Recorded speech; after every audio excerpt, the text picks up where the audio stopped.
Olá pessoal, eu sou o professor Cleivson e estamos de volta, né? E hoje nós iremos falar sobre os povos pré-colombianos e a posse coletiva da terra. Então, observe bem essa imagem, nós vamos ver aqui o local de habitação de cada um desses povos dentro do continente americano, né? Sabendo que nós temos 3 Américas, né? Lá em cima, América do Norte, no centro ali, América Central, e aqui embaixo, né, vamos ter a América do Sul. Então, observe que está destacada, né, lá Maias, né, lá na parte da América Central, né, pegando lá um pouquinho da América do Norte e América Central. Os astecas também, certo? Então, e aqui embaixo, né, onde está na cor azul, vamos ter os Incas, pegando toda aqui a parte da América do Sul, Brasil, né, Colômbia, Peru, Bolívia, certo? Então vamos falar aqui sobre esses 3 povos um pouco, sobre a posse coletiva da terra. Então, pessoal, vamos falar um pouquinho aqui sobre os povos pré-colombianos. Então, a origem mais provável desses povos, aponta alguns pesquisadores eurocêntricos, né, são da Ásia, na China. Então, estudando os chineses, por exemplo, o cabelo e os fiapos de barba, que na Era do Gelo, ou período de glaciação, esses povos nômades atravessaram o Estreito de Bering há mais ou menos 14 mil anos atrás, chegando à América.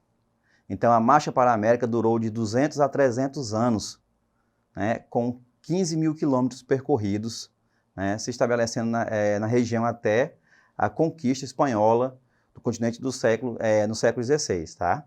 Então, eles ocuparam essa região, chegando aqui através, né, como citou aí, do Estreito de Bering, e percorreram mais ou menos 15 mil quilômetros para chegar até a região aqui da América, certo?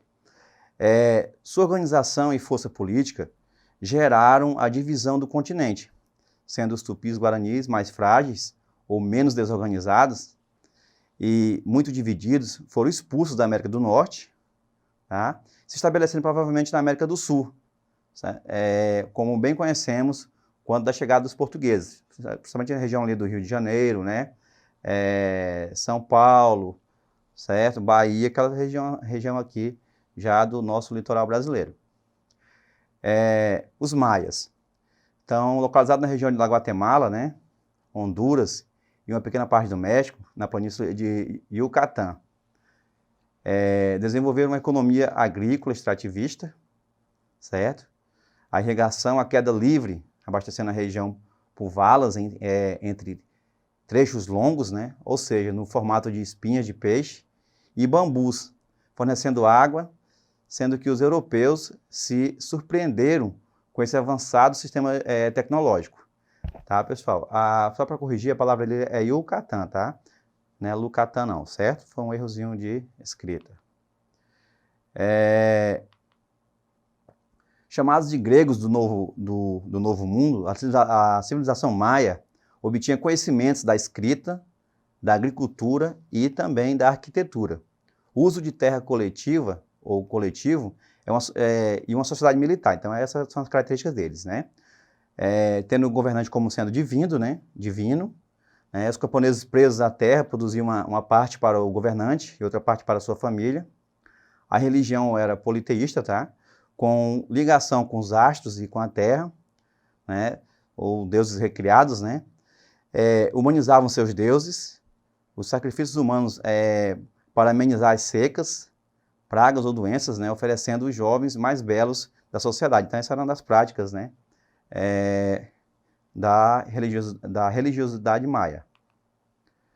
Também eles realizavam um comércio de trocas, né? Entre eles, a moeda, né? O ouro, o cobre, objetos de domínio dos metais, né? O artesanato, sendo que o comércio trazia a urbanização, com cidades, palácios e habilidades, com as artes e as formas, né?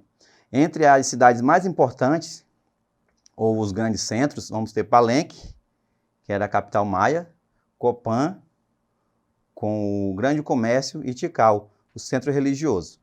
O povo maia era uma sociedade com escravos, que podiam ser prisioneiros de guerra, crimes econômicos, políticos ou sociais. A decadência ou as últimas resistências dos militares maias foram sufocadas pelos conquistadores espanhóis. Vamos falar agora um pouquinho sobre os astecas, né? Então, localizado no Vale do México, essa sociedade escravista e militarizada conquistava povos para a exploração. Então, o comércio e a economia era na base do milho, né, do feijão, do arroz, do cacau, tabaco, tequila. Então, desse povo nós temos a origem do chocolate, levada pelos conquistadores à corte espanhola. Então, foi nessa população, nessa sociedade que surgiu, né, a utilização e a descoberta do chocolate. Os seus deuses, né, eles tinham a águia, o jaguar e o coiote. E o grande deus dessa civilização era Quetzalcoatl, tá? Ou que é o deus Sol. E a base política, né? Vamos ter os imperadores teocráticos, né? Que era tido como representante divino, né?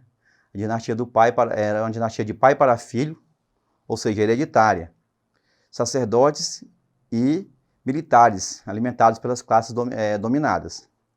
Eram realizados sacrifícios humanos, entre eles podiam ser dos povos conquistados.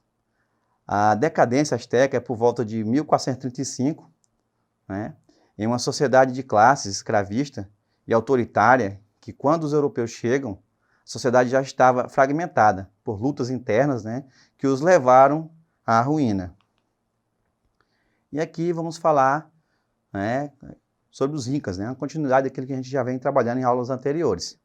Então, essa civilização está localizada, né, ou era localizada na América do Sul, Equador, né, Bolívia, Peru, Chile, e eram conhecidos por lendas, né, ou são conhecidos por lendas, templos lendários, né, e não por escrita. A economia é agrícola, né, à base de milho, batata, tomate, e terras comunitárias com grupos para produzir, para a sobrevivência e a produção, né, excedente era fornecida para o imperador. Algo interessante nessa sociedade era o equilíbrio para toda a comunidade, ou seja, não existia fome. Interessante observar isso, né? Que nenhum membro dessa comunidade passava necessidade, passava fome, né? No campo político, né, vamos ter o imperador, os sacerdotes, os militares e os aiulos, né, que eram os chefes locais, né? O deus Inca era de todas as classes, né, e a hegemonia política praticada pela elite. Não existia diferença entre as classes, tanto que quando os espanhóis chegam, né, encontram um povo unido. Então, grandes construtores, né, como um símbolo dessa sociedade, vamos ter a lendária Machu Picchu, né, resistente a tremores e com grande capacidade de abastecimento para todos os moradores. Então, pessoal, aqui vamos ter uma atividade, tá? Onde vamos ter a seguinte questão, né? Os povos que habitavam a América antes da chegada de Cristóvão Colombo são conhecidos como, letra A, povos nômades, letra B, povos ou povo eurocêntrico, letra C, povos pré-colombianos e letra D, povos aculturados. Então, de acordo com o que nós acabamos de ver nesta aula, qual seria a resposta correta? Aí, galerinha que está em casa, né? Qual seria a resposta correta aí? Vamos observar? Então, quem respondeu povos pré-colombianos, né, foi feliz na sua resposta, a letra C, né? Então, por que eles são chamados povos pré-colombianos, pessoal? Porque eles estavam aqui antes da chegada de Cristóvão Colombo à América, né?